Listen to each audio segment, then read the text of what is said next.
ముఖ్యంగా ఈ రోజు రేవంత్ రెడ్డి, ఆయన ఇంటి పేరు యనుమల రేవంత్ రెడ్డి అంటారు. కానీ నాకు అనిపిస్తుంది ఆయన యనుమల రేవంత్ రెడ్డి కాదు, కోతల రేవంత్ రెడ్డి. ఏ పథకం చూడు కోత పెట్టుడే. అరే కేసీఆర్ గారు ఉండంగా పంటకు రైతు బంద్ వేసిండు. నీకు ఓఆర్ఆర్ లోపలుంటే అయ్యా, రంగారెడ్డి జిల్లాలకు అయ్యా, మేడ్చల్ జిల్లాలకు బంద్ పెడతా, పటాన్ చెరువులకు ఎగబెడతా, ఇట్లా అన్నాడు ఆ కేసీఆర్ ఎప్పుడన్నా? ఎవరన్నా గాని ఈ రాష్ట్రంలో అది ఎస్సీయా, ఎస్టీయా, బీసీయా, మైనారిటీయా, ఓసీయా, రైతు అయితే చాలు, రైతుల ఆత్మగౌరవం పెంచాలి అని ఈ ప్రపంచంలోనే రైతుకు నగదు బదిలీ చేసిన నాయకుడు కేసీఆర్, బీఆర్ఎస్ పార్టీ.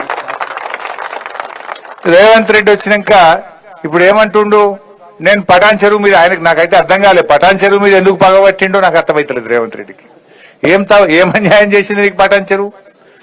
ఇవాళ పటాన్ చెరువు మీద పగబట్టినావు, రంగారెడ్డి జిల్లా మీద పగబట్టినావు, మేడ్చల్ జిల్లా మీద పగబట్టినావు. ఈ ఓఆర్ఆర్ లోపల ఇప్పుడు 2 లక్షల ఎకరాలకు రైతు బంధు ఎగబెడతా అంటుండ్రు. 2 లక్షల ఎకరాలకు రైతు బంధు కోత పెట్టిండు. మన పటాన్ చెరువు నియోజకవర్గంలో 22,000 మంది రైతులకు ఇవాళ రైతు బంధు ఇస్తలేడు. 22,000 మంది రైతులకు ఇవాళ రైతు బంధు అని మోసం చేస్తుండ్రు రేవంత్ రెడ్డి. నేను అడుగుతా ఉన్నా, ఏం తప్పు చేసిండు? పంట వంటలేదా? వచ్చి చూడు, మరి నాట్లు వేస్తుందా లేదా, పంటలు వండిస్తుందా లేదా, వచ్చి చూడు. రాష్ట్రమంతా రైతులకు ఇస్తా అంటావు, మేడ్చల్లోకి ఇయ్యా, రంగారెడ్డి జిల్లాకి ఇయ్యా, సంగారెడ్డి జిల్లాకి ఇయ్యా అంటే ఇదేం పద్ధతి? ఇవాళ దీనికి సమాధానం చెప్పాల్సిన అవసరం ఉంది. ఇవాళ రేవంత్ రెడ్డి అప్పుడు ఏం చెప్పిండు? అర్రాస్ పాట వాడిండు. ఏ కేసీఆర్ 10 ఇచ్చిండు, నేను 15,000 ఇస్తా. కేసీఆర్ 1,00,000 రూపాయలు ఇచ్చిండు, నేను తులం బంగారం కలుపుతా. కేసీఆర్ 2,000 పింఛన్ ఇచ్చిండు, నేను 4,000 ఇస్తా.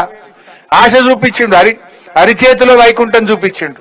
ఇప్పుడేం చేస్తున్నాడు రేవంత్ రెడ్డి? వచ్చినాక పెన్షన్లు పెంచలేదు గాని ఇచ్చే పెన్షన్లు 1,00,000 మందికి కోత పెట్టిండు.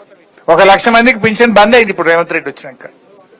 పెన్షన్లలో కోత, కరెంటులో కోత, కేసీఆర్ కిట్లో కోత, ఇవాళ న్యూట్రిషన్ కిట్ లో కోత, విద్యార్థుల ఫీజు రియంబర్స్మెంట్ లో కోత, రైతు బంధుల్లో కోత, ఏది చూసినా కోతలే పెడుతుంటు. అందుకే నువ్వు యనుమల రేవంత్ రెడ్డి కాదు, కోతల రేవంత్ రెడ్డివి అంట. వెనకటెక్కడో ఒకసారి మానకొండూరు పోయిన నేను. మానకొండూరు పోయి నువ్వు అరే అన్ని ఎగబెట్టినవా రేవంత్ రెడ్డి, ఆడపిల్లలకు 2,500 ఎగబెట్టినావు, ఆడపిల్లలకు స్కూటీలు ఎగ్గొట్టినావు, తులం బంగారం ఎగ్గొట్టినావు, ఫీజు రియంబర్స్మెంట్ ఎగ్గొట్టినావు అని నేను మాట్లాడినా. ఎగ్గొట్టినావు అని నువ్వు ఎగవేతల రేవంత్ రెడ్డి అయ్యా అన్న. నేను హైదరాబాద్ జరగకముందే నా మీద కేసు పెట్టిరు. ఎందుకు కేసు అంటే, రేవంత్ రెడ్డి నువ్వు ఎగవేతల రేవంత్ రెడ్డి అంటవాడు. ఎగవేతల రేవంత్ రెడ్డి అంటే ఆయనకు బాగా నొప్పి అయిందట.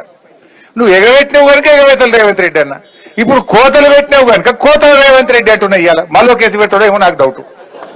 నేను హైదరాబాద్ వరకు మళ్ళీ ఇవాళ కూడా కేసు అవుతుందని నాకైతే డౌట్ ఉన్నది. పెట్టు ఎన్ని పెడతావు నేను అంటనే ఉంటాం. నువ్వు అన్ని ఇచ్చేదాకా, కోతలు బంధు పెట్టేదాకా, మా పటాన్ చెరువు రైతులకు రైతు బంధు ఇచ్చేదాకా నిన్ను కోతల రేవంత్ రెడ్డి అంటాం. ఏది ఇలా 2 లక్షల మంది రైతులకు నువ్వు ఇలా నష్టం చేస్తున్నావు. 2 లక్షల రైతు కుటుంబాలకు ఇవాళ అన్యాయం చేస్తున్నటువంటి నిన్ను తప్పకుండా కోతల రేవంత్ రెడ్డి అనే పిలవాల్సి వస్తుంది. ఏం చేసిండ్రు రైతులు? నువ్వు ఏం ఉద్ధరించినావు?